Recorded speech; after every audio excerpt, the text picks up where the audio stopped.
지금 방금 그 재판부가 설명 자료를 냈습니다. 이게 상당히 중요한 그 자료가 될 듯합니다. 이건 뭐 우리 형사소송 관계라든지 아니면은 현직 대통령의 수사에 어쨌든지 간에 헌정사상 처음 있는 이 사례이기 때문에 굉장히 중요한 전례가 될 것 같아서 지금 재판부가 내온 설명 자료의 그 핵심 부분을 제가 읽어드리도록 그렇게 하겠습니다.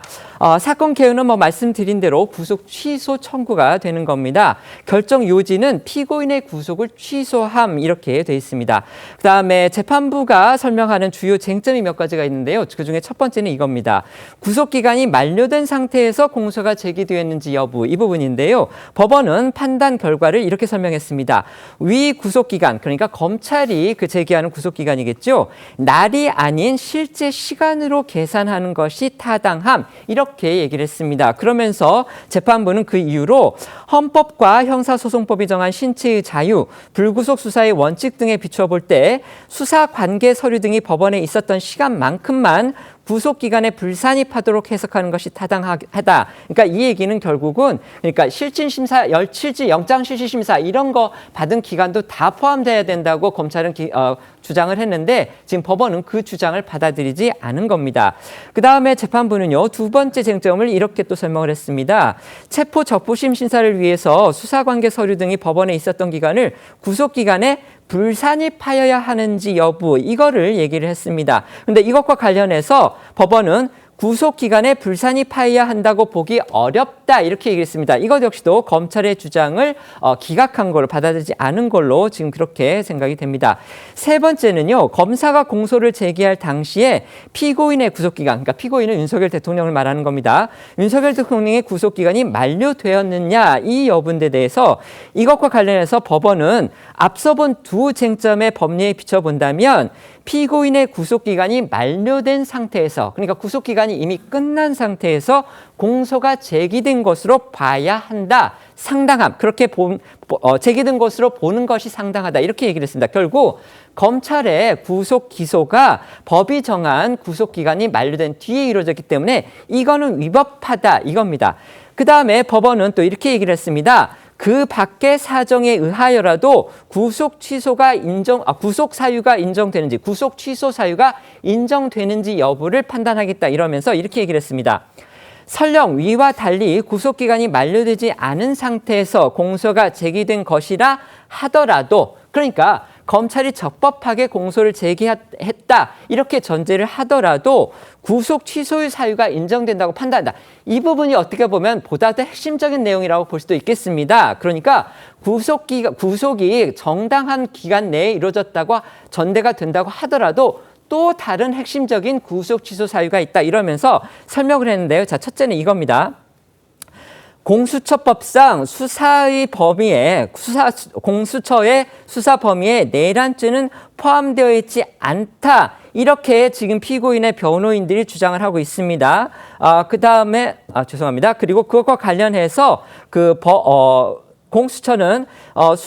공수처가 관련 법안에 명확한 수사 관련 규정이 없고 그다음에 대법원의 해석이나 판단도 없는 상태인데 절차의 명확성을 기하고 수사 과정의 적법성에 관해서 의문의 여지를 해소하는 것이 바람직하기 때문에 구속 취소 결정을 하는 것이 상당하다 이렇게 얘기를 했습니다. 다시 한번 말씀드리겠습니다.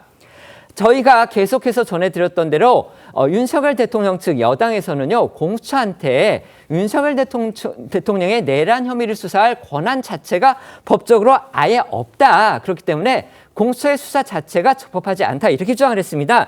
이것과 관련해서 법원은 이렇게 판단을 한 겁니다.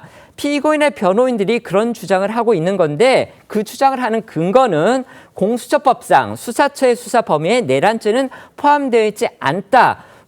공수처는 그것에 대해서 공수처법에 직권남용 권리방해 행사죄에 관련 범죄는 수사할 수 있다. 이렇게 반론을 제기해 왔지만 법원이 보기에 피고인들이 지금 주장하고 있는 그런 법원과 관련해 볼 때 법원이 판단하기에 공수처법에는 그런 명확한 수사 근거 규정이 없다. 그리고 대법원이 그거를 인정한 해석이나 판단을 내놓은 적도 없다. 이렇기 때문에 그런 수사 절차의 명확성을 기하고 또 수사 과정의 적법성에 관해서 의문과 이론의 여지를 없도록 해소하는 게 바람직하기 때문에 구속 취소를 결정하는 것이 상당하다. 만에 하나 이런 논란을 그대로 두고서 형사재판을 진행할 경우에 상급심에서의 파기 사유는 물론이고 한참 시간이 지난 뒤에도 재심 사유가 될 수 있다. 이러면서 예를 또 법원이 들었습니다. 바로 박정희 대통령의 시해 사범으로서 유죄 판결을 받아서 처형까지도 했던 김재규 전 정보원장, 그때 당시에는 정보원장이 아니죠. 제가 이름이 생각이 안 납니다. 그때 당시에 김재규 사건에서 최근에 재심 결정이 났습니다. 그러니까 그 재판이 위법하기 때문에 다시 심판하라. 지금 이런 결정이 났는데 법원이 그런 김재규 사건의 재심 결정까지 예로 들면서 만에 하나 그런 공수처 수사의 적법성 논란을 그대로 두고서 형사재판을 계속 진행을 한다면, 그러니까 윤석열 대통령에 대한 재판을 계속 진행을 한다면 이건 상급심, 설사 1급에서, 그러니까 1심에서 유죄 판결이 난다 하더라도 항소심, 그러니까 고등법원에 간다든지 아니면 대법원에 갔을 때 그 유죄 판결은 수사 절차의 적법성 문제로 인해서 파기될 가능성이 있다는 겁니다. 지금 법원이 보기에. 그리고 한참 시간이 지난 뒤에는, 그러니까 대법원에서 만에 하나 대법원까지 가서도 그게 유죄 판결이 설사 난다 하더라도 나중에 재심 사유가 될 수 있다. 그러니까 다시 재판을 해야 되는 그런 상황까지 될 수 있다고 지금 법원이 본 겁니다. 이거는 윤석열 대통령의 형사재판과 관련해서 굉장히 중요한 결정을 법원이 내린 겁니다. 다시 한번 말씀드리겠습니다. 법원이 윤석열 대통령의 구속 취소 사유를 인정을 하면서 핵심적으로 든 사유가 지금 밝혀졌는데요. 바로 이겁니다. 공수처가 윤석열 대통령을 수사한 거는 공수처법상 대통령의 내란죄 혐의를 수사할 법적 근거가 없음에도 불구하고 또 그런 법적 근거가 있다는 대법원의 해석이나 판례가 나온 적이 없음에도 불구하고 무리하게 이를 밀어붙였기 때문에 이거는 분명히 나중에 적법성에 문제가 된다. 그래서 1심에서 설사 윤석열 대통령이 내란죄로 유죄 판결이 난다 하더라도 이거는 상급심인 고등법원이나 대법원에 가서 무죄로 번복이 될 그런 가능성이 있다. 또 대법원까지 가서 설사 또 유죄 판결을 받는다 하더라도 나중에 이번에 김재규의 박정희 전 대통령 내란 시해 사범 사건 그것이 재심이 됐던 것처럼 나중에 가서는 이게 재심 사유가 될 수도 있다. 그러니까 지금 단계에서 공수처의 내란죄 수사 권한이 있는지 이 부분에 대해서 보다 분명하게 판정을 하고 넘어가야 된다. 이 점을 지금 서울중앙지법이 아주 명시적으로 판결을 한 거기 때문에 이거는 윤석열 대통령의 당장 형사재판에서 굉장히 중요한 변수, 핵심 변수가 발생을 했다. 이렇게 볼 수가 있는 겁니다. 자, 정 변호사님 의견 주시죠. 그렇죠. 말씀 주신 것처럼 사실 구속 취소가 인용됐다라는 것만으로도 사실상 이 절차적으로 굉장히 중대한 변화가 있었다라고 볼 수도 있을 것 같습니다. 물론 구속이 취소되었다라고 해서 지금 대통령에 대한 재판이 멈추거나 이런 건 아닙니다. 그러니까 불구속 상태에서 방어권을 보장받으면서 앞으로 내란 혐의와 관련된 재판이 진행된다라고 보면 될 것 같은데요. 그럼에도 일단 대통령 측에서 주장했던 부분, 그러니까 공수처의 수사권 부분이라든지 또는 구속 기한이 만료됐음에도 그 기소가 됐다라는 부분에 대한 주장이 일단 법원에서 1차적으로 받아들여진 셈이 됐기 때문에 그런 부분에 있어서는 특히 공소를 제기한 검찰 입장이 좀 난감해질 수밖에 없다라는 생각이 듭니다. 사실 다른 사유도 아니고 구속 기간이 만료됐는데 그 이후에 그러니까 공소를 제기해서 구속이 취소되는 상황이다라고 한다면 검찰 입장에서는 사실 이 부분은 굉장히 좀 뼈아픈 지점이 될 수 있거든요. 따라서 저는 검찰이 이 부분, 그러니까 법원의 구속 취소 결정에 대해서 즉시 항고를 제기할지 이 부분도 좀 눈여겨봐야 될 것 같습니다. 아마 취소가 이제 조금 전에 나온 것이고 이 결정의 사유도 이제 조금 전에 알려졌기 때문에 아마 검찰도 이 사유를 면밀하게 살펴보고 즉시 항고 여부를 검토할 것으로 보이는데요. 만약에 검찰이 이 부분에 대해 불복을 해서 또다시 항고를 한다라고 한다면 또 법원의 2차적인 판단까지도 받아봐야 되는 상황이다라고 보입니다. 제가 이제 가정이지만 이렇게 또 해보게 질문을 드리겠습니다. 이제 이거 역시 가정입니다. 이제 항고를 하신다고 검찰이 항고를 할 수도 있다고 했습니다. 그러니까 법원으로부터 다시 한번 판단을 받을 수도 있다 하지만 대개 이런 경우에는 잘 번복이 될지 저는 솔직히 좀 의문이 들긴 하는데요. 어쨌든 간에 항고와는 별개로 어쨌든 간에 지금 상황에서는 공수처의 수사 자체가 잘못됐다. 그리고 그 수사를 기반으로 해서 검찰이 공소를 제기한 것도 그렇다면 결과적으로 불법이다. 그렇게 되면은 공소 제기 자체가 나중에 기각 발각이 될 가능성도 있다. 이렇게 논리적으로는 연결이 될 것 같거든요. 자, 그렇게 된다면 검찰이 이 단계에서 검찰이 취할 수 있는 조치는 저의 상식으로는 일단 공소를 갖다가 취소를 한 다음에 정식으로 지금 대통령의 내란죄 수사를 할 권한이 과연 누구한테 있느냐? 지금 윤석열 대통령 측에서는 계속 그렇게 주장해 왔잖아요.